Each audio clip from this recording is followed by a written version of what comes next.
Reel बनवू शकते. पण क्यूटचे साऊथ कोरियन टाईप्सचे मुलगे दिसतात इथे मला, सिल्की केसांवाले. पण welcome to Nairobi guys, welcome to Kenya.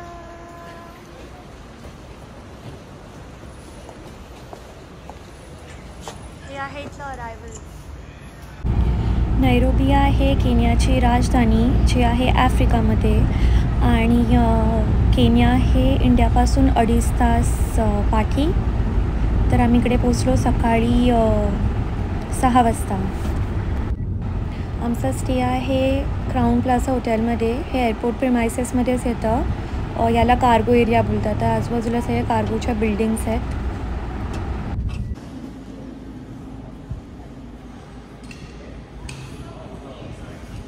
हे आहे क्राऊन प्लाझा हॉटेल. आणि आम्ही नवीन शब्द शिकलो आहे. करीबो मीन्स वेलकम आणि असांटे म्हणजे व्हेरी गुड. मस्त हॉटेल आहे. एअरपोर्टपासून फक्त 5 मिनिटावर आहे. इथे हे ज्यूस ठेवला प्यायला. छान कलरफुल.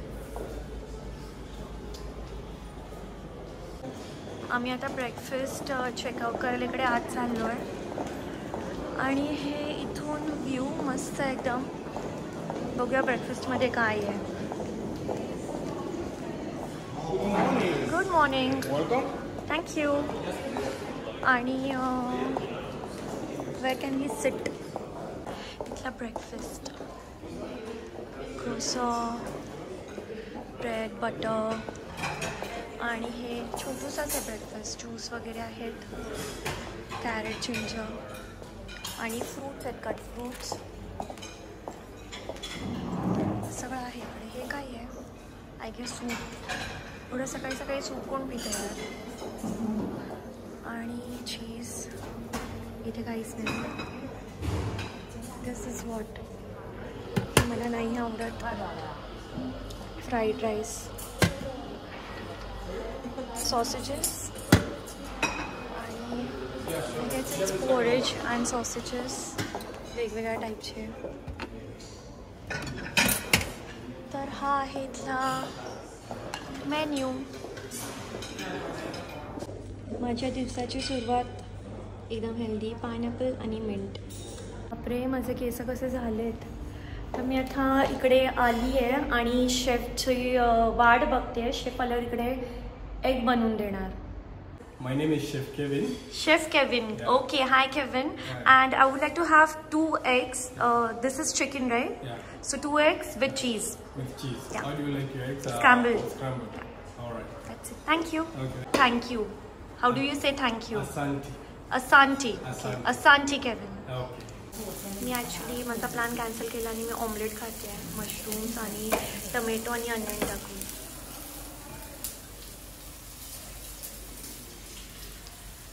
थोडं चीज पण. मला ॲक्च्युली चीज अलाउड नाही आहे. मी लॅक्टोज इंटॉलरंट आहे. पण एक दिवस चालतं. 1324. ओके. यहाँ पे भी इतना बापरे. जिसके हाथ में बैग है वो कैसे चलेगा इंसान. हा आमचा रूम आणि हे माझं रिच्युअल. तू येऊ शकते आत, मी बॅग नंतर घेईन. आणि हा आमचा रूम मस्त एकदम. बाथरूमची लाईट कुठे आहे. हा आहे बाथरूम. No bathtub. मस्त पेंटिंग केलं आहे. आणि ही मी ब्रेकफास्ट केला मी ऑलरेडी. पोट भरलं एकदम. आणि हे 2 बेड्स. पेंटिंग काय छान आहे. वाव, मस्तच एकदम. आणि आपण बघूया इथून व्ह्यू. व्ह्यू पण छान आहे. आज ॲक्च्युली वेदरचा रिपोर्टमध्ये बघितलं तिकडे पाऊस पडू शकतो. तर बाहेर जाण्यात काय अर्थ नाही आहे. बघूया आता काय होतं. दुपारचे 3 वाजलेत. मी आताच उठली आणि आता कॉफी पिते आहे. अरे हे ते क्विल्ट तर नाही आहे, हॅरी पॉटरचं आहे बघा. मी मध्ये मध्ये गायब होते बघा. वाव. Sky lounge. सर्वात पहिले मी इथे आली आहे. इथे काय नाही, फक्त बसायला अशी जागा आहे. आणि छान म्युझिक आहे. तर आता मी आली आहे 4th फ्लोअरवर. इकडे आहे स्पा आणि जिम. इकडे मी नंतर जाईन. मला मेन तर जायचं आहे स्विमिंग पूलला, तर तिथे बघूया जाऊन काय. हे सगळे बसून स्विमिंग वगैरे करतात आहे. तर इकडे बसायला तर जागा नाही आहे. मी कुठेतरी दुसरीकडे जाऊन बसेन आणि मी बघेन काय करायचं. ठीक आहे. हे बघा, तर हा मस्त इथला व्ह्यू आहे आणि पाऊस इकडे अजिबात नाही पडला. इकडे एकदम खूप लखलखीत ऊन आहे. गोष्ट ही आता मी काय करू. हाय, वेलकम टू नायरोबी. आणि मी एकदम सॅड मूडमध्ये पाठी म्युझिक चाललं आहे, पण इकडे कुठे अजून असं कुठली जागा नाही जिकडे बसून मी बोलू शकते. तर मी इकडे बोलायला आली आहे. गोष्ट ही आहे की मी नायरोबी लेवर मला 2दा मिळाला. एकदा मला मिळाला तो माझा त्यांनी चेंज करून मला साऊदीला पाठवला. आज सेकंड टाईम मी नायरोबीमध्ये आली. तर आय वॉज सो हॅपी. मी सगळे प्लॅन्स बनवलेले, मला काय बोलायचं आहे, सफारी पार्कमध्ये जायचं आहे सगळं. पण मग गोष्ट ही झाली की my crew is a spoilsport. कुणाला कुठे जायचं नाही आहे आणि फर्स्ट ऑफिसर ठीक आहे माझा फर्स्ट लेवर आहे, आपण कुठे सफारी पार्कला जाऊया. तर त्याचं मी फुल प्लॅन केले की हा दुपारी आम्ही जाऊ सफारी पार्कला.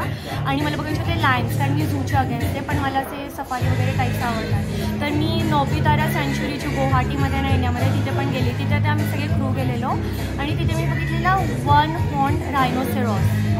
एकदम मस्त होता तो. तर मला इकडे पण बघायचं होतं लायन असं शिकार विकार करतो, ते एकदम असं लाईव्ह दिसतं आणि ते मला बघायचं होतं. मला एक्साइटमेंट होती. तर पूर्ण महिना मी हा वेट केलं की येईल, वीकेंड येईल, सॉरी मंथ एंड येईल आणि आय बी लाईक नायरोबी. आणि मी किती किती प्लॅन्स बनवलेले, पण सगळे फ्लॉप शो झाले. फर्स्ट ऑफिसरसोबत झालेले प्लॅन्स की आम्ही दोघे जाऊ फिरायला आणि आम्ही ते पार्क बघू आणि मग येताना मॉलमध्ये काहीतरी जेवून येऊ. मग थोड्या वेळाने असा मेसेज आला की नाही, आजचं फोरकास्ट आहे की आज थंड स्टॉर्म येणार आहे. आणि आता तुम्ही बघत असाल फुल सनी, एकदम क्लिअर स्काय आहे इकडे. बिलकुल पण ऊन म्हणजे बिलकुल पण पावसाचं एक छोटंसं पण क्लाउड. तर मी विचार केली की का यार, म्हणजे मला असं वाटतं की मी रडावं थोडं, पण रडून मला कंटाळला आयुष्यामध्ये. तर म्हणून मी विचार केला की मी मस्त रेडी होईन आणि इकडे बघेन इकडे काय काय एक्सप्लोअर करू शकतो. तर मी इकडे बघायला आली आणि मला ना ॲक्च्युली विचार केलेला की मला तिथे पार्कमध्ये एकदम एक क्यूटचा कोण आफ्रिकन मुलगा दिसेल ना, तर मी त्याच्यासोबत रील वगैरे बनवायचा माझा विचार होता की आणि थंबनेल पण निघेल की वैसे टाकेल की आफ्रिकेत येऊन मी मराठी शिकवलं. पण ते तर इकडे मी वरती पुढच्या इकडे आली, इकडे एक पण आफ्रिकन नाही आहे, सगळे गोरे गोरे लोक आहेत इकडे. तर मी आता इकडे बसून असंच टाईमपास करते आणि छान हे कपडे घालून जायचा माझा फुल विचार होता, पण मी आता कुठेच नाही जाते. फुल तयारी होती, फुल तयारी की बाहेर जाऊन फुल ते लायन्सला बघणार मी आणि मग मी पोस्ट करणार की लायन सिंह शिकार करून खातो आहे. पण अफसोस म्हणून कोणत्या गोष्टीसाठी डेस्परेट नाही व्हायचं. आणि एक गोष्टीसाठी मी खूप जास्त डेस्परेट होते, पण मी आता नाही होणार त्यासाठी. आणि मी आता मी एक व्लॉग बघितला, आता व्लॉग नाही पॉडकास्ट निखिल कामतचं की असं सोशल मीडियामध्ये, आणि त्याच्यात मी एक गोष्ट ऐकली, एक कॉन्सेप्ट की नॉन कॉन्सेन्शुअल कोलॅबोरेशन. ठीक आहे, it's like you take someone's name to when you are fishing for views. ठीक आहे, जर माझ्या केसमध्ये असं असतं तर माझ्या त्या 1-2 लाख सबस्क्रायबर झाले असते आणि तसं ना किती माझे फक्त 11,000 सबस्क्रायबर आहे, 2-3 हजार व्ह्यूज येतात त्या. तसं नाही की मी कोणाचं नाव घेते जस्ट टू गेन व्ह्यूज, बिलकुल नाही असं. व्ह्यूज येणार असतील, ज्यांना आवडतं ब्लॉग ते बघतील. आणि म्हणून हेन्सफोर्थ आपण take his name, okay, like. पण गोष्ट ती पण आहे की तेरे नाम से जी लो, तेरे नाम से मर जाऊं. तर हेच आता मी इकडे बसली आहे आणि इकडे छान एकदम ऊन आहे आणि इकडे कोणच दूर दूर आफ्रिकन कोण आहे नाही ज्याच्यासोबत मी रील बनवू शकते. पण क्यूटचे साऊथ कोरियन टाईप्सचे मुलगे दिसतात येते मला, सिल्की केसांवाले. पण मला गोरे मुलगे आवडत नाही, मला डार्क मुलगे आवडतात. तर साऊथ कोरियन मुलगे क्यूट असतात, ते सिल्की आणि छान असतात, पण त्यांना थोडं टॅन व्हावं लागेल. करेक्ट. आणि जर पहिलेच मला माहीत असं ना इकडे फूल एवढा छान आहे ना, त्याचा कलर बघून असं वाटतं त्याच्यात उडी मारावी मस्त. पण कॉस्ट्युम नाही. गोष्ट याच्यावर काय करते माहिती आहे की लाईफमध्ये ना कधीच डेस्परेट नाही व्हायचं कोणत्याच गोष्टीसाठी. कारण जेव्हा पण तुम्ही डेस्परेट होता ना, तर पूर्ण कायनातला कळतं की तुम्ही डेस्परेट आहात आणि मग ती गोष्ट तुम्हाला कधीच नाही मिळत. कळलं तुम्हाला. इथून जिममधून हा जरा व्ह्यू बघा. Oh my God. आणि इकडे पावसाचा तर एक मला वाटत नाही एक थेंब पण पडेल. पूर्ण क्लिअर स्काय आहे. हे स्टीम सॉना रूम. आतमध्ये कोणतरी बसले ऑलरेडी. मी थोड्या वेळाने येते मेकअप चेंज करून आणि कपडे चेंज करून. ते मस्त हवा येते यार. म्हणजे इकडे पूलमध्ये बसून टाइमपास करायला ना मजा आली आहे. स्विम करायला. आणि लोक पण इकडे खूप सारे होते फॉरेनर्स. गोरे लोक सगळे निघून गेले आणि आता खूप कमी लोक आहेत. जर मी फक्त एक स्विमिंग कॉस्ट्यूम पण आणला असता ना तरी माझं एकदम लेअर फुल सॉर्टेड असतं. पण मी ते विचारच नाही केलं. मी तर माझा चष्मा पण आणला बिकॉज आय थॉट की मी तर बाहेरच असेल ना पार्कमध्ये. मी तर इकडे असणारच नाही. तर मी अशी एडी एक नंबरची. आता प्रश्न हा असेल की मी एकटी का नाही झाले होते. गाईज हे जर असतं बँकॉक, जकार्ता, नाहीतर दुबई, नाहीतर फुकेट तर मी रेडी झाली असती. मी कॅब केली असती आणि मी एकटी निघून गेली असती. पण इकडे गोष्ट आहे ना की इकडे सेफ नाही आहे. तुम्ही गूगल करा तर तुम्हाला कळेल सेफ्टी टिप्स इथल्या की इकडे एक कोणतरी सोमालियन टेररिस्ट ग्रुप आहे जो ना टुरिस्टवर अटॅक करतो आणि असं काय काय किडनॅपिंग वगैरे असं खूप सारे पासमध्ये इन्सिडेंट झाले. तर म्हणून ही गोष्ट आहे की एकटं नाही जाऊ शकत स्पेशली मुलींनी. आणि असं सगळ्या टिप्समध्ये दिलं आहे की यू ट्रॅव्हल इन ग्रुप्स आणि मुलींनी एकटं ट्रॅव्हल करू नये स्पेशली रात्री. आता रात्र तर आहे नाही पण मग तेच आहे की एक लाईन बघायला मी माझं आयुष्य माझं जीव तर धोक्यात नाही घालू शकत ना. तर म्हणून मी नाही गेली. आणि आता मी जर तिकडे बाहेर बसलेली ना तर फर्स्ट ऑफिसर आला. आता किती वाजले दुपारचे संध्याकाळचे 6. तर तो आता आला. तर तो बोलला की वॉट टाईम मी मी 3 वाजता सुटली. बोला ते तू कॉल करायचा ना. यू शुड हॅव कॉल की जर तेव्हा तर सनी डे होता तर आपण निघालो असतो. आणि आम्ही 2 म्हणजे मी पण एका ड्रायव्हरशी बोलत होती तो पण एका. त्याला चांगली डील मिळाली आहे तर बार्गेनिंग स्किल्स त्याचे चांगले. आम्ही विचार केला की त्याच्या थ्रू जो आहे ते जाऊ का. पण मी आता जाऊन देणार. It's to late. लाईक 6 वाजता तर तिथे जा पण तर लायन्स आणि झेब्रा सगळे झोपून पण. तर मग ठीक आहे चकित. मी खूप साऱ्या केनिया आणि नायरोबीबद्दल खूप साऱ्या गोष्टी शूट केलेल्या. माझ्या आज केस एवढे छान सेट झाले ना एकदम. काहीच नाही केलं. मी फक्त झोपताना वेणी बांधून झोपलेली आहे. एकदम असे मस्त बघा ना असे वीवी छान झाले एकदम सेट. मला स्ट्रेटपेक्षा असे वीवी केस आवडतात. केनियाबद्दल मी खूप साऱ्या गोष्टी शोधून काढलेल्या.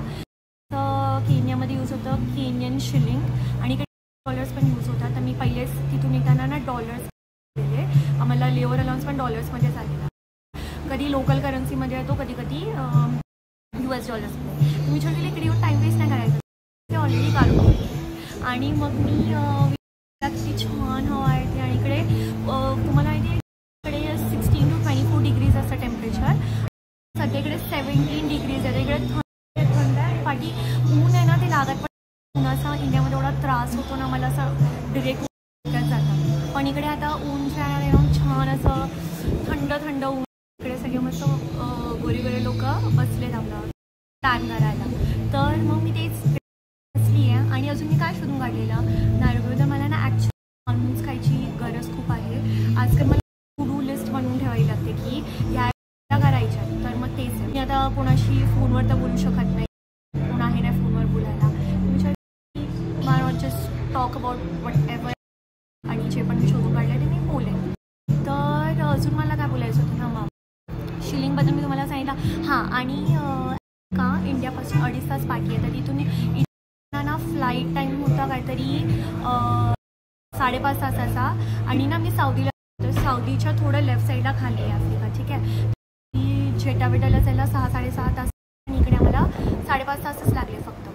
तर छान होती फ्लाईट. पुन्हा रात्रभराची होती. 12 वाजता मी घरातून निघाली आणि इथल्या टायमिंगप्रमाणे मी सकाळी 6:30ला पोचली. ठीक आहे. आणि त्याच्यानंतर काय झालं की 6:30 म्हणजे इंडियाच्या टायमामध्ये 8:30, 9:30, 10 ना 7:30, 8:30 नाही 7:30, 8:30, 9 वाजता. माझं खूप कच्चं आहे. तर मी 9 वाजता पोचली इथे इंडिया टायमिंगप्रमाणे. मग मी आंघोळ केली आणि तेच मग फुल केस वगैरे धुतले. फुल रेडी झाली आणि आमचं सगळं कॉन्व्हर्सेशन चिटचॅट चाललेलं की हां किती वाजता निघायचं कसं जायचं आणि काय. आणि त्याच्यानंतर वी वर लाईक की रेनी फोरकास्ट तर आम्ही कुठेच नाही जाऊ शकत. तर मग ते सगळं सॅड झालं आणि मला खूप मन होतं आहे. मला खूप खूप जास्त मन होतं की मी ते बघावं. मी 2दा बिड केलं आणि म्हणजे मी बिड तर खूपदा केल्या, 2दा मला मिळाल्या आणि दोन्ही वेळा असा फ्लॉप शो. आणि मग तुम्ही मला सांगा, तुम्हाला कोण असं ॲस्ट्रॉलॉजर तुमच्या ओळखीत आहे का की जो असे ग्रह बघून एक रॉस्टर शांती पूजा करू शकतो का? म्हणजे मला माझी रॉस्टर शांती पूजा करायची आहे, ज्याच्याने माझे छान छान लेवल्स मिळावे असं मी प्रेरणा करते. म्हणजे मिळाले ते तरी मेंटेन व्हावं है ना, ते तरी ॲटलिस्ट क्रू बाहेर यायला रेडी व्हावा. नाहीतर अशा ठिकाणी की नैरोबीमध्ये मी एकदा जावं त्या सफारीमध्ये. पण ठीक आहे, मी रडूबाई नाही आहे, नॉट अ क्राय बेबी. कधीतरी आयुष्यामध्ये मी स्वतः पैसे खर्च करून सुट्टी काढून इकडे येईन आणि मी पाक बघेन आणि मी त्या लाईनला पण जाऊन बघेन. मला बघायचं आहे म्हणजे बघायचंच आहे. तर what I want is what I want. तर होईल कधी. तर मी छान इकडे व्ह्यू बघते. मी विचार करते की कॉफी ऑर्डर करेन, पण मी ऑलरेडी 2 ब्लॅक कॉफ्या पी झाल्या आहेत माझ्या रूममध्ये. तर इकडे तर ज्यूस फूस काहीतरी असं असेल तर मी ते पिएन आणि बस चिंचन करेन. ठीक आहे, तर हा सगळा माझा आजचा लेवर. तुम्हाला लेवर म्हणजे सॅड लेवर आहे तर मी इंडियामध्ये करू शकते असते. आणि मी आता जाईन स्टीम सॉनासाठी याच्यानंतर. तर कधी माझं लग्न झालं आणि माझ्या मुलाबाळांना मी बोलेन किंवा वॉट तुमची मॉम आफ्रिकेला जाऊन आली आहे आणि ते म्हणते तिकडे जाऊन तू काय केलंस, काय दिवे लावलेस. बोले तिथे जाऊन मी स्विमिंग पूलच्या बाजूला बसून व्हिडिओ बनवला आणि मला रील बनवायची. त्यासाठी मला एक छान आफ्रिकन पण दूर दूर माझ्या नजरेतनं आला तर मी तो पण म्हणू शकते. तर थंबनेलमध्ये मी असंच काहीतरी टाकेन, बघूया आता. ठीक आहे, सो आजचा ब्लॉग एवढाच. तुम्ही तुमची काळजी घ्या. आज मी घरातून पण निघाली ना, मी आयुष्यात पहिल्यांदा माझ्या फ्लाईटच्या अर्धा तास आधी एअरपोर्टला पोहोचली. आणि जर मला कॅब आज आली नसती ना तर मी घरातून चालत चालत पण एअरपोर्टला आली असती. मी त्या लेवलची डेस्परेट होती या लेवलसाठी की बस नैरोबी जायचं आहे आणि लायन्स बघायचे आहेत. पण ठीक आहे. आणि आजचा पॅसेंजर लोड खूप कमी होता. ते 88 पॅसेंजर्स होते. तर आय थिंक पोस्ट कोविड पहिल्यांदा असं झालं आहे की एवढा कमी लोड, म्हणजे 100च्या खाली लोड नसतो फ्लाईटवर. तर कमी लोड होता आणि खूप लांब फ्लाईट होती आणि जास्त काय झालं नाही. आणि आफ्रिकन्स जे पण येतात ना फ्लाईटवर एवढे छान पोलाईट, एवढे म्हणजे पाण्यासाठी कॉल बेल पण नाही वाजवली. ते स्वतः उठून पाणी घ्यायला येत होते गॅलीमध्ये. तर एवढे छान, मी बोलली किती मस्त पॅसेंजर्स आहेत. आणि इकडे बघा ना किती छान, कुठून पण बघितला ना तो व्ह्यू बघा काय मस्त आहे. सगळं एवढं ग्रीन असं डोळ्यांना असं नेत्रसुख मिळत आहे ना. तर मी निघते आता रूममध्ये आणि मला आता मेकअप काढून स्टीम सोडण्यासाठी यायचं आहे. Nairobi. Thank you for coming. Like, comment and subscribe. Thank you.